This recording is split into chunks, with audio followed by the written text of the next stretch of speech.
եւ հարցակումների քավորների պատասխանատվության կանչելու գործընթացը անբեկանելի է։ Այսօրվա կառավարիչների հետ ցանկացած պայմանավորվածություն, որը չի բխում իշխանափոխության շահերից, ենթադրում է, որ պայմանավորվող անձինք եւս հանցակից են դառնում այս ամենին։ Հիշեք, որ Փաշինյանը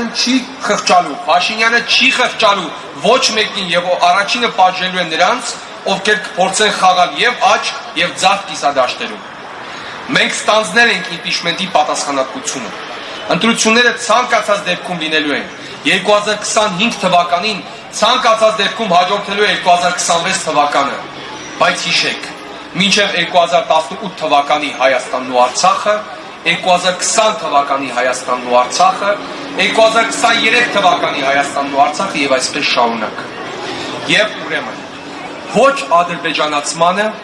ոչ թուրքացմանը, ոչ այսօրվա կառավարիչների լեգիտիմացմանը եւ այո իմպիչմենտին, այո իմպիչմենտին։ Շնորհակալություն պարոն Դերձյան, համեցեք Վահե Մովսիսյան, պատրաստվին Անե Կարապետյան։